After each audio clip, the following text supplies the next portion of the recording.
Scream 7 ha sido la película que más me ha decepcionado en lo que va del año, porque se sintió como una de esas franquicias. Ustedes saben de cuál yo estoy hablando. Las Jason, las Freddy, las Halloween. Esa franquicia que siguen haciendo películas, no porque tengan una idea buena, sino porque todavía el nombre vende. La ironía es que Scream pasó los últimos 30 años burlándose exactamente de eso mismo, porque esa era la identidad de la saga. Scream siempre fue el slasher que parecía más inteligente que las demás, porque entendía muy bien los clichés, la secuela innecesaria, la nostalgia barata, los reboots sin sustancias, y aún así ellos encontraban la manera de sentirse fresca.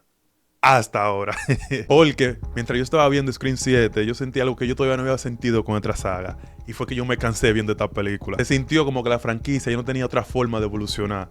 Y que ellos estaban repitiendo lo mismo que ya habían hecho. Porque hubieron cosas que ellos reciclaron de Scream 5 y Scream 6. La película te lo deja claro desde el intro. Porque en Scream, el intro no es solo una escena cualquiera. El intro en sí es la identidad de la película. Ahí tú sabes inmediatamente qué tan inteligente vas a ser, qué tan creativa. Y si realmente entiendes qué hace especial esta saga. Incluso hay muchos videos en YouTube de personas rankeando de peor a mejor cuáles son los mejores intros de Scream. Ya tú sabes lo importante que son para la película. Y aquí fue donde por primera vez yo sentí que algo estaba raro. Porque el intro de Scream 7 no es malo. Tiene tensión, una buena muerte. Pero cuando se acaba la película, tú te das cuenta que el intro no estaba conectado con el resto de la película. En nada. El intro empieza con Ghostface destruyendo la casa de Stu y quemándola. Pero ¿a qué lleva esa escena? ¿Qué produce? ¿En qué ayuda la película? En nada. Eso se olvida de que se acaba la escena. Otra cosa es que Ghostface funciona por su personalidad, la llamada, el juego psicológico, la manera en que manipula a la víctima, cómo mezcla el humor con sadismo. Esto es lo que separa Scream de los otros slashers. Michael Myers, Jason, esa gente nada más te persiguen. Ghostface le gusta jugar con la presa. Igual que Freddy, que por eso que Freddy yo siento que tiene más potencial de lo que han explotado hasta ahora. Y aquí ni siquiera tenemos una llamada de Ghostface a las víctimas. Ojo, eso también pasó en el intro de Scream 2, pero ahí tenía sentido porque el intro es un cine repleto de gente, o sea que una llamada no hacía sentido narrativamente ahí. Pero en esta la razón era porque ellos querían ser diferentes, porque no hay otra razón para ellos no tener a Ghostface interactuando con las víctimas. Porque ellos como que no entendieron por qué Scream funciona. Qué raro, porque el mismo escritor que escribió la primera y la segunda fue que escribió esta, pero parece como que ya no tiene el toque.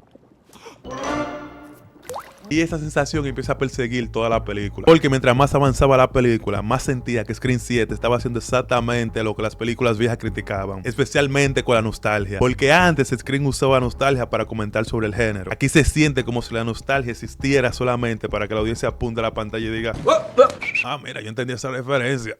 No hay evolución, no hay una nueva idea, no hay un comentario interesante sobre el estado actual del terror. Como por ejemplo en Scream 5, en el intro, cuando Jenna Ortega está hablando con Ghostface y le dice que ella es fanática pero el terror elevado. Porque a mí me gusta mucho esa escena, esa parte en específico, porque Scream 4 salió en el 2011 y Scream 5 en el 2022. Han pasado 11 años y en esos 11 años fue cuando el término de terror elevado se hizo popular, que no era lo que la gente decía en el 2011. Entonces, como esa referencia de que, hay algo nuevo que está pasando en el terror, me gustó mucho. Aquí no hay nada de eso. Y no tener algo así mata muchísimo el comentario meta. Porque el comentario meta no era un detallito extra en la película. Eso, en parte, es el corazón de Scream. Scream 1 hablaba de los slashers, y no solo cuando Randy dice las reglas, también hasta cuando Sidney está hablando por primera vez con Ghostface, que le dice que ella no le gusta la película de terror, porque los personajes son estúpidos y corren hacia las escaleras en vez de correr hacia afuera. Scream 2 criticaba las secuelas, que esa es mi favorita. Scream 3 habla de cómo Hollywood explota tragedias reales para generar ingresos. Scream 4 predijo cómo ser el internet, con personas tratando de ser famosos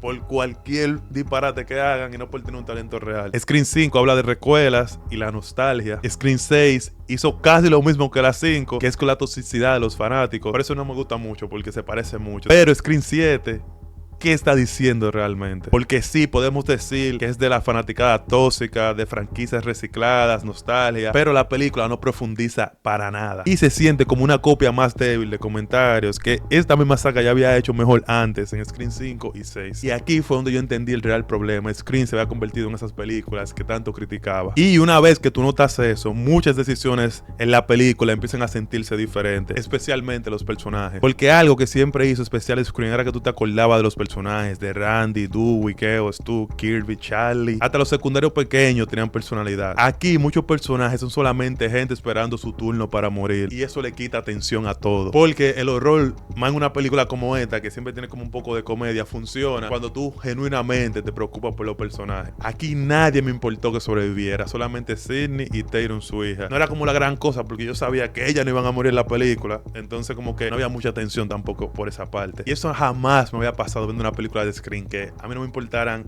casi ninguno de los personajes. Un ejemplo son los mellizos que están en esta película. A mí me gustaban sus personajes en las 5 y en las 6. Pero aquí se sienten muy caricaturescos. Como si la película lo estuviera usando solamente para hacer chistes, mencionar referencias o ser uno mini Randy.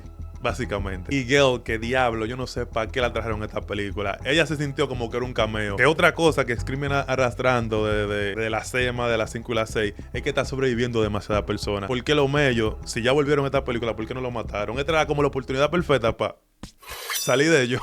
Si lo matan a ellos, desde que ellos llegan a donde está Sidney, ahí yo digo, bueno, la película se puso como, tiene más tensión. Mataron gente que han sobrevivido por 2 películas ya, pero no ellos sobreviven. Sobrevive Gale. Sobrevive el marido de Sidney, que yo no sé cuánta sangre perdió por cuántas horas. O sea que aquí nadie muere. Eso es un gravísimo error. Esas son cosas que hacen que mientras más va pasando la película, menos se va sintiendo como una película de Scream. Las decisiones estúpidas me mataron, como por ejemplo el novio de Tatum, que está probando si puede recrear el video de Stu y deja la laptop abierta al lado de ella. O sea, él estaba como básicamente pidiendo que lo culparan por todo. Seguramente había una forma muy inteligente de hacer que Tatum desconfiara de él. Y los personajes son tan vacíos y tienen tan poca sustancia que es hasta difícil recordarlo. Y una cosa que más resaltó cuando yo estaba viendo la película fue cuando hicieron la revelación de los asesinos. Y realmente cuando el pana se quita la máscara, lo primero que yo dije fue, ¿quién diablo es este tigre? Tomó que ellos mencionaran un poco de dónde él vino, de lo que había hecho, para yo caer y decir, oh, este es el tigre del manicomio. Ah, porque